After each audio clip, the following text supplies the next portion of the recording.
Hello and welcome to another episode of Parker's Previews powered by The Hammer. This is a show where we're going to take data, we're going to take stats, take advanced analytics, and look at these some important college football matchups so that we can be better consumers of on-field content and we can be smarter investors when it comes to these games. Today, we're going to do a little bit of our recap of who's good, who's bad in terms of expectations to the spread, some opponent-adjusted metrics, and then we'll get into 4 bets that I like this week as well. We had a good week last week. Hopefully you took some advice. Hopefully that cashed, trending in the right direction there. So very, very pleased with that. And have a couple of matchups this week that I think are going to go well. Also, make sure that you are following at Hit the Books CFB on Twitter. You're following me on Twitter at StatsAwar. Both of those places you can get great college football and betting info throughout the week. A couple of the really, really good shows with some interesting folks on the Hit the Book show as well. If you want to get this in audio format, make sure that you just go to wherever podcasts are posted or sold or whatever, and you can get this audio wherever you'd like as well. If you're more auditorially inclined, I'm inclined to believe it's a little more fun when we have the visuals here with the graphs, but the audio is still valuable and get you the plays and get you the information. So let's go ahead and let's dive in. We've got the expectations and reality graph here on the x-axis. We've got the consensus spread point differential per game. I've shifted this to per game to eliminate some outliers. And on the y-axis, we have our actual point differential. So what this tells us is if you're above the line, you're outperforming Vegas's expectations. You're doing better than the line. You're covering the spread. If you're below the line, you're doing much worse. It was fun last week to point out kind of the outliers, right? Of course, Miami is, minus 11.2, I believe, 11.4 points per game against the spread. Tennessee is plus 11.2 points per game over the spread. Those are our 2 biggest outliers, although UConn is not too far behind from Tennessee. Again, you've got a couple here with this UConn. You've got Duke, Kansas State, Louisville, Tennessee, Illinois, Florida State, Western Kentucky. These are all Washington State, Buffalo, Kansas, Ohio. This whole line here is just, they're winners. They're teams that have historically been doing well. You can see some separation. The market really has not figured them out very well. These are teams that generally I like betting on because they're just outperforming consistently and the markets have not adopted. We can also point out our disappointing, Western Michigan, Tulsa's down here now standing out, Texas A&M a little more prominent. And overall, this kind of gives us a picture of who's a winner and who is not a winner in college football. One thing I wanted to point out was some very average teams. There are, a couple teams that are within a full point of the spread. And that's worth pointing out. Arkansas and Mississippi State are almost right here in the middle. They are expected to be average.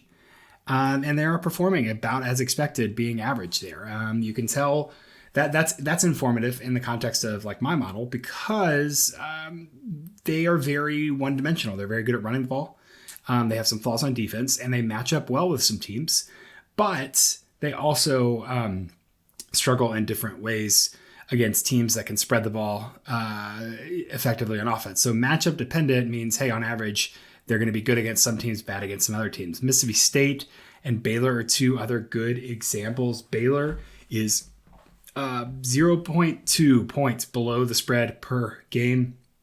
Mississippi State is 0.35 points per game below the spread. So teams that Vegas has a really, really good thumb on.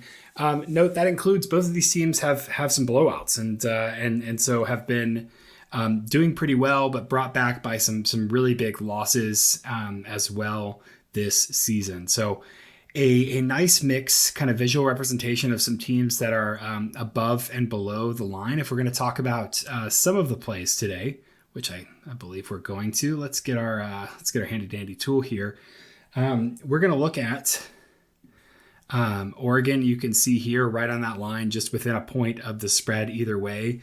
They're going to play Utah, who's only slightly better against the spread than Oregon.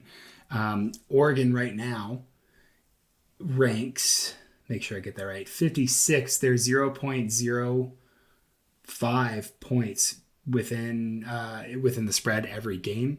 Utah is 2.2 points within the spread every game. So you can see that matchup there is one we're going to talk about today. Ole Miss and Arkansas, another one we're going to talk about again.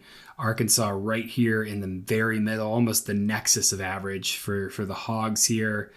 And then you have Ole Miss right here underneath right here underneath Oregon. Again, much better in expectation than Arkansas, but still performing right along the line of the spread this weekend. We're going to look at Texas, who's still benefiting from that huge 1-point loss to Alabama, even as they lost as a 7-point favorite this week. They are up over here. You could see slightly above average. They're playing a team who has consistently been a winner in the Kansas Jayhawks, who are back over here. So low expectations for Kansas, but they're very much outperforming them. Kind of a mix of an interesting matchup there where Texas is low performing or high expectations, slightly outperforming. Kansas is very low expectations, and they're way outperforming their expectations as well. Finally, we're going to talk about Duke and Pitt. Duke, again, a proven winner this year, have just been so good against the spread and overall. They're up here. They're going to play Pittsburgh, who, when it's all said and done, is a fine team, but is not a very good team overall. And I'll talk about Duke and what we're going to pick in that game. But generally, when we talk about these teams, we want to talk about how are they doing relative to what we'd expect. And Duke is outperforming pretty solidly there. Let's go ahead and look at our kind of universe of college football's most efficient teams. This is EPA per play. It's opponent adjusted. A couple features I want to point out here. One, you can see kind of the defensive group is getting aligned. There is a theoretical max to the defensive efficiency that you can have because of garbage time. And so these teams, this Georgia, Florida State, Michigan, Penn State, Illinois, Minnesota, Iowa State, Iowa, all those teams are kind of becoming a singularity in terms of defensive quality because, games get into garbage time and you don't get any more credit for how well you play. And so those teams are kind of aligned pretty well there. In offense, we do have four clear separators. There's kind of the tier one of still Tennessee, Ohio State, and Oregon are just excellent offenses, all averaging more than a fifth of a point per play. Every play, accounting for opponent. And then that second tier, UCLA standing out, UNC, Southern Cal, Washington, Georgia, Michigan, Florida State, all those teams are pretty decent, averaging more than 0.15 points per play. If we look at our matchups this week, again, didn't mean to flip it. Going on an adventure there, sorry. And let's look at some of our matchups this week. So we have, first, we're going to talk about that Utah game. Utah right there nestled in with Alabama. Kansas State slightly better than LSU, slightly better than Washington State, Louisville. They're going to play Oregon. And again, Oregon, bad defense, but very, very good offense. We're going to talk about testing Utah's offense this weekend and what that might look like. The next game we're going to talk about is Ole Miss and Arkansas. Really like this from the visual standpoint because Ole Miss is just a few points northwest of Arkansas in this graph, meaning that their offense is slightly better, but their defense is significantly worse than Arkansas's here. So two teams that are equal with some holes.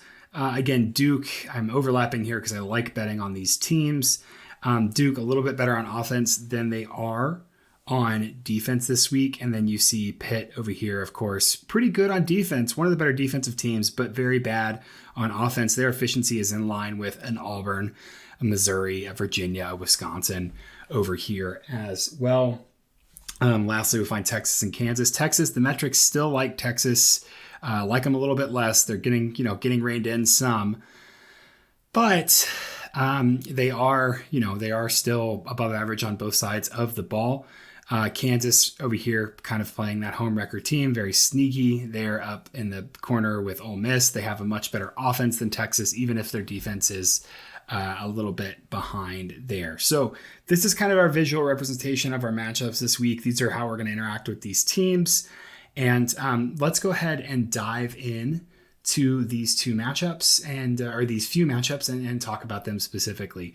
All right, the first one I want to talk about is Utah minus Oregon. That line is at 3. And I have it closer to 5.5, 6 points here in favor of Oregon. I think there's a couple things that really go in the Ducks' favor here. Utah's averaging 39.5 points per game, Oregon 42.4. Utah's only giving up 20.0 points per game. Oregon's giving 27.4. Oregon's averaging 528 yards a game. They're giving up less than 400. They are built to boat race people. And in the Washington game last week, they just had a couple issues they were very much in control of that game. They fumbled at 1st and 10 after 1st and 10 at the Washington 1. They fumbled at the goal line and got 0 points there. That would have swung the game for them. They missed a field goal at halftime. And so in terms of, very similar to how the UCLA game had a lot of opportunities for the Bruins to beat Oregon, and they couldn't do it. And so I felt better about that performance. Oregon, I feel like in terms of opportunities and things we can expect, you can't count on missed field goals. You can't count on fumbles. They still played pretty well overall. I have them, Oregon, as the third best offense when you adjust for opponent, first when you don't adjust for opponent, and their defense is 53rd in the Power 5 compared to 105th in the FBS. When you don't adjust it for opponent, one thing I think they've really got going for them is Utah really likes to rush the ball. You can see that they're rushing a lot more than average here, and Oregon's rush defense has been pretty decent, 30th in EPA per play. There are some selection issues suggesting that it might be a little bit worse. They're 122nd in EPA per pass, but I'm not sure that Utah can test their pass game because, again, Utah's been very selective about when they pass, and they haven't been amazingly efficient with it. One stat to look out for and why I think Utah will score, even if Oregon will be able to score more. Utah's been very good on late downs, 54.8% on 3rd and 4th down success compared to Oregon's 114th, 48.5% success allowed on defense. But on the offense, there's really not a flaw with the Oregon offense. They struggled last week with finishing a drive in the goal line, but they're 5th in points per quality possession on the season. They're 4th in EPA per pass. They're 1st in EPA per rush, and they're very balanced, 75th in rush rate over expected, which is going to create a lot of problems for this Utah defense. It's actually relatively down from what they've been historically this season, historically overall. The defense has gotten a little better. It was a little rocky to start the season, but 50th here in the FBS and 15th in Power 5 is a little bit worse than I think Oregon or Utah was expecting out of their defense. This rush rate is going to be really, really rough. The one thing that Utah does well on defense is 3rd and 4th down success. That's largely because they let teams get a lot of first downs on 1st and 2nd downs. So the 3rd downs that Utah faces are largely advantageous 3rd and long situations. Oregon, either way, is really good on early downs, 1st in early downs EPA. They're 10th in late downs success. I'm inclined to lean towards Oregon -3 here. I think that they are a better team than Utah. I think Utah has scored a lot of points the last couple of games. 42 against Stanford, 45 against Arizona, but only 21 against Washington State. Washington State's like a real defense. Arizona and Stanford aren't necessarily a real defense, and neither of them have the offense that can kind of keep up here. So we're going to see if Utah can pull out kind of another USC-style shootout here. If this was at Utah, I think I would be very scared about betting Oregon. But Oregon, being at home, coming off a loss, and given that their offense is so efficient, I think they'll be able to outscore Utah here. 3 points seems like a gift. So I'm going to go ahead and pick Oregon -3, a home favorite, as my first game of the week. The second one, we're going to go over to the SEC. We're going to go to Arkansas and Ole Miss. Like we saw on the graph, these are two teams that are similar but different, if that makes sense. Arkansas is 25th in opponent-adjusted EPA per play on offense, 46th on defense. Ole Miss is 11th on offense, but 55th on defense. So Ole Miss and Arkansas are very similar, but kind of spread out just a little bit in terms of quality. Ole Miss rushing the ball a ton, Arkansas rushing the ball a ton.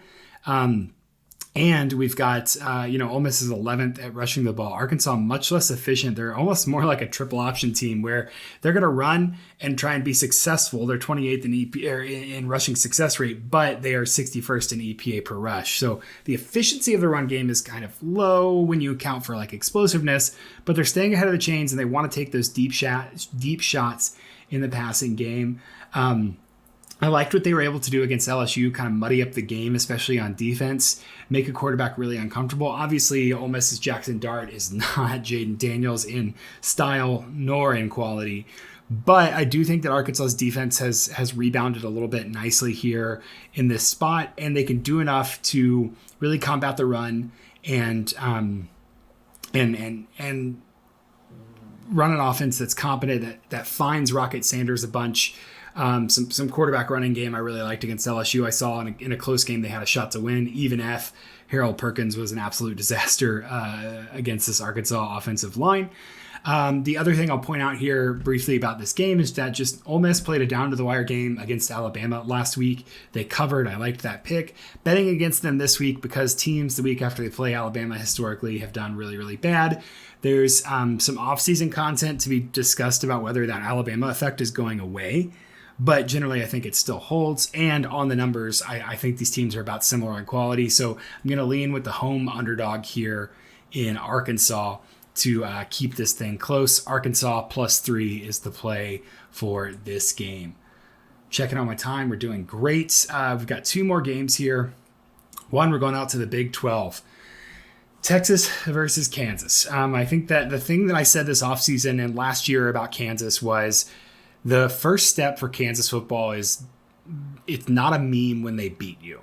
And it has been in the past, a meme in the sense of people make fun of you for beating Kansas. They joke about it for years. That's no longer the case. Kansas is a very fine, respectable football team. This year they are normal bad. Losing to them is not a shame at all. Excuse me. And I think as we're looking at these two teams, we're really looking at some varying motivation. TCU came into Texas, very frustrating game for the Longhorns, very low scoring, not a lot of offense happened at all. And they lost. They lost at home on a big stage. And now they have to go to Kansas, and they're 9-point favorites here. I don't think the motivation factor for Texas is going to be high. They're 6-4. They're really trying to salvage something out of this season. They have lost 2 out of the last 3. They've played 3 straight ranked teams. I think there's some fatigue effect there as well. And Kansas is 1-4 in their last 5 here. But they did beat ranked Oklahoma State. Granted, ranked Oklahoma State was injured. They were the walking wounded at that point. And last week versus Texas Tech, they had a couple things go wrong that just didn't land well for them. And sometimes you get the bounces, sometimes you don't get the bounces. But here, I think the conflicting motivation between Kansas and Texas is going to be a big deal. I think that Kansas should be able to keep this close, even if I do believe it is a loss. Specifically, I'm worried about Texas balancing the run and the pass defense here against TCU. TCU very, very one-dimensional in kind of how they run their offense. Kansas is going to be, circus tricks, all sorts of craziness, all sorts of different schemes, different looks in the run game and in the pass game. I think that they're going to effectively be able to stretch out Texas's rush defense, mitigate that Texas defensive line, and find the ball downfield to exploit this 93rd best passing defense in the nation. Kansas, again, because of selection, they're 107th in rush rate over expected. They're running a ton. They're selecting their passing spots well, first overall. I also believe, that is my understanding, that Jalen Daniels is going to play, which is fun from a sense of a comeback game for him. And he raises the ceiling of this offense. This offense has been very good, even with Jason Bean at quarterback. If they can play Daniels at all, I think that they can really stand to be competitive here. Devin Neal, 142 carries, 951 yards, 7 touchdowns for Kansas. Ran over Texas last year. I think that he could do it again. Another kind of non-empirical fact that I think is important. After the press conference last week for Texas, Steve Sarkisian was talking about how he didn't really like his game plan. He wished they had run Bijan Robinson more. Maybe Texas is going to run more here. Maybe Texas is going to slow this game down and it's going to be close.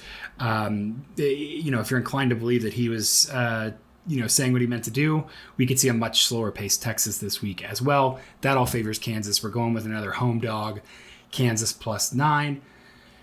That brings us to our last game, which is a little less sexy than the other three, I'll say, but Duke versus Pittsburgh. Duke, a very, very fun story this season. The Fighting Mike Elkos are legitimately taking big step forwards in year one. They are 7-3 already. They're averaging 33.7 points per game, giving up only 21.5. Pitt, on the other hand, is 30.3 points per game, 23.9 points allowed. So very, very similar teams here. In terms of opponent-adjusted stats, I've got Duke at 24th on offense, 45th on defense, 32nd overall. I've got Pitt at 42nd on offense, 14th on defense, 38th overall. A touchdown is just too much here for the relative quality of these teams. That's just a basic fact. You've got a good offense versus a good defense. You've got a bad offense versus a bad defense. But I think that the one thing that really benefits Duke is their pass defense is very, very bad. Pitt's pass offense is very, very bad, and Pitt doesn't want to pass at all. So unlike your Kansases, unlike your Arkansas, Pitt is not doing this thing where they are selecting their passes really well and chucking it down the field. What Pitt is actually doing is they are just running the ball a whole lot, and that's not really working out for them. Pitt has also been very bad on third downs, whereas Duke has been a little bit better on defense and third downs. So I believe that Duke will be able to stymie this Pitt offense enough to give their offense space to fight and compete on the road here. The quality of Duke's opponent the last couple of weeks does worry me a little bit, but their run game is really effective. They're going to be able to kind of match Pitt's style here, and this is going to be a low total. I have this at 49, 40, 50 points. I'm going to take the underdog on the road here with that many points and that low of a total. I think that's just good common sense. Some other things that stand out: Pitt very bad at field position, Duke very good at field position on both sides of the ball. Duke averaging 33.0 starting field position. That's 8th in the nation. Pitt, on the other hand, is allowing 105th, 31.2 yards starting field position. Duke's going to have advantageous situations. Pitt does not finish drives well. They don't get explosive touchdowns. They're 95th in points per ECHL, points per quality possession. They're averaging 3.57, whereas Duke is 91st. So that's kind of like a Pitt doesn't do this well. Duke's defense doesn't do this well. I don't know that they're going to exploit it very much at all. I'm going to take Duke plus the 7.5 here. You get the hook, which is nice as well. You can get that a couple places, and it's it's some money in your favor in terms of the juice. So those are my 4 picks for this week. We've got Duke plus 7.5 road dog at Pittsburgh. We've got Kansas plus 9, a home dog versus Texas. We've got Ole Miss, a home dog versus Arkansas, and Arkansas, a home dog. We're taking them plus 3 versus Ole Miss. And we're going to take Oregon as a favorite at home. So some splits between home and road, some splits between favorites and aways, but some good value, I think, on the board this week. Thanks so much for listening to Parker's Previews. This has been, a production of The Hammer, and grateful to those folks, grateful to the Hit the Books CFB folks. Make sure you're following them on Twitter. You can find all sorts of good information there. And finally, you can get this in audio format wherever you get your podcast. Hope your bets cash, and we'll see you next week.